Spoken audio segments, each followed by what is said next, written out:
When is it okay to skip a workout?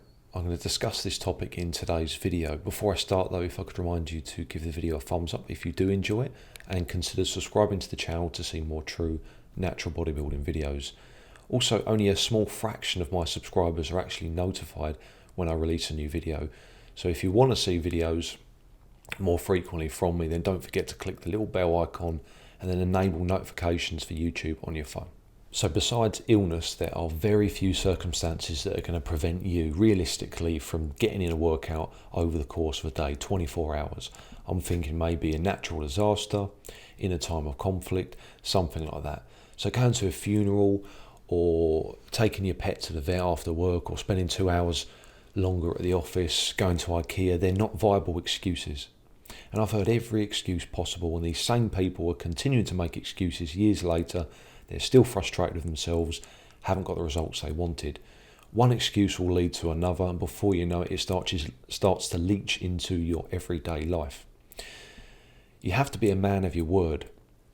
For me, skipping a workout, I see it as a sin, something that's abhorrent, and I'm really going to let myself down if I miss that session, because I've set the goal. I've said to myself that I'm going to do it. So I'm a man of my word. I have to go and do it, and if I don't, I lose a massive amount of self-respect for myself. This is the way that you need to think. This is a mentality that you need to have to be able to achieve the results that you want. So you should think very, very carefully before considering skipping a session. Very carefully indeed. Now, there may be times when it might benefit you to postpone a session and to maybe leave it another day, for example, through sickness or extreme tiredness. When you feel like postponing that session will benefit you in reaching the goals that you have, a day later your session might be more effective. And if you've got the frequency and the flexibility within the week to be able to do that, then you can do it. Maybe if you're doing a full body routine, you're only training 3 days out of 7, you've got a little bit more flexibility to be picky with when you train. So if you've only had maybe 4 hours of sleep and you feel, I'm probably going to do a better session the next day, then you've got the ability to do that perhaps. But you have to consider it and consider it carefully, because that may have a knock-on effect on the later days of training, possibly even the week after.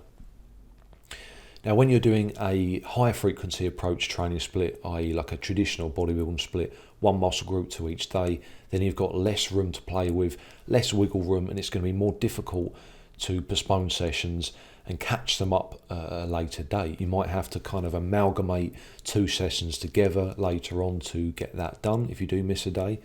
So again, it really depends on the program you're doing and the frequency of training.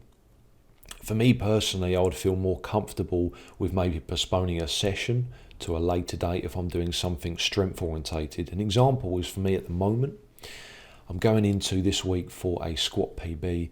I haven't lifted this amount of weight for this reps in quite some time indeed, and I really want to make sure that I do it, and I don't want the negativity associated with failing that.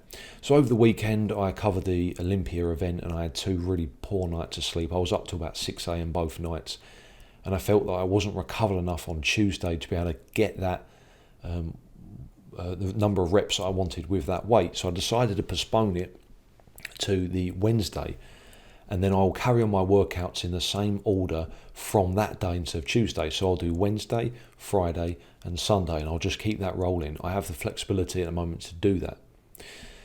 Now, if I was doing a 6-day split and more focused on bodybuilding, where I wasn't kind of going into the gym to lift very heavy weights for low reps, more of a strength orientated session, then I would probably just train anyway, because there's a big difference between going to the gym and aiming for like a 3, 4, 5 rep max set on a heavy compound movement, and then doing maybe 5 sets of 10 to 15 kind of lighter to moderate load. There's a big difference, and I often find that you can really kind of push yourself through that high volume workout despite feeling a little bit tired or maybe slightly under the weather. Whereas the strength stuff, when you're going in for like a 95 to 100% max rep set, you've got to be completely on it or you'll fail, and that failure will then have a knock-on effect. It will affect you mentally going to the next workout. So that's maybe when I would consider it. And I hope I made that clear, There are differences between your training style, the frequency of training per week, that might make it a little bit more difficult or more easier to kind of postpone sessions. So you have to kind of weigh it up and consider what's the better option for you. So for me, I'm going into a session today on the Tuesday, a day later than I would usually, and I'm sure that I'll be in a better position to get those reps on the squat than if I trained yesterday because of the weekend, unfortunately. So I mentioned at the beginning of the video, there aren't many excuses besides illness that can enable you not to train. And illness is something I'm going to touch on now. So generally speaking, I would say as a general rule of thumb, if you've got a runny nose, maybe a very light cough, then you can still train, except that your performance might be hindered slightly. And again, this will affect probably strength workouts more so than workouts, bodybuilding style with moderate weight, more volume overall. I feel that I can kind of push through those workouts more easily. But the heavier stuff, you really do notice when you're under the weather, and 5% can make a big difference when you're, right on the edge of what you can lift. So that's what I would train through, like a runny nose, maybe a very light cough. What I wouldn't be confident in training through would be if it was a heavier, more congested cough where I'm really kind of struggling to get the air in. But more so the flu, feverish type symptoms where you kind of feel really weak, really uncomfortable. You've got that kind of tingling sensation where your skin's really sensitive. That I wouldn't train through. I would just leave it, postpone it to another day. It's not worth it because you're probably going to make yourself worse and sicker for more days by training through that.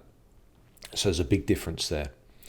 And again, you should really be trying to limit the severity and the length of sickness by taking care of your sleep, the food that you eat, your hydration, your stress levels, stuff like that as well. So when I'm ill, when I feel like I'm coming down with something, maybe a little bit weak, a little bit tired, then I consume ginger, turmeric, as many citrus fruits as I can, multivitamin tablets. I have maybe 2 or 3. And I just really try and rest and sleep as much as possible.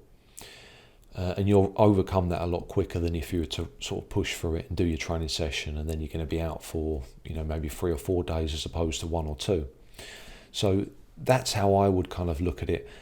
So a light runny nose, light cough, no big deal. You can train through. Just be aware that it might affect your strength still, of course. Just program that in. Anything more serious, especially when you start to feel that kind of fluey malaise come over you, that weakness, that sensitivity, that maybe slight dizziness, don't train through it. Allow yourself to recover and rest. Focus on getting the adequate nutrition in, sleep and recovery, and prepare for your training to come over the next few days. So that's how I would look at it. In terms of injury, again, there are very little excuses as to why you can't go to the gym and do some work.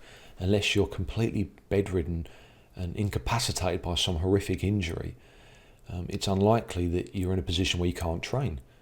If you've broken your leg, you can still get to the gym. If you can't drive, you get a bus or you get a taxi, you get a lift. There are always ways to go and train. You go and train your upper body. If you've broken your arm, you go and do your lower body. You walk to the gym if you have to. You do whatever it takes to reach your goals. And if you don't, and if you start making excuses for yourself, then you're just kidding yourself. You don't want it enough. And it's as simple as that. People with rotator cuff problems, it doesn't need to stop you training. It's pathetic. You do your back work. You do your leg work. If you've got a stomach issue, you go in there and you do machine work, stationary work. There's always something that you can do. That's the point. So thanks for watching the video, guys. Hopefully it kind of made sense and I got my point across. I know it's a little bit rambly, but a lot of information to go over there. So if you did enjoy it, then please give it a thumbs up and check out my website as well. There's a link down below in the description box. Click on that, it'll take you on there. And if you're interested in online coaching exclusively for natural bodybuilders, natural lifters, then fill out the form and I'll get back to you. Thanks once again. Stay strong.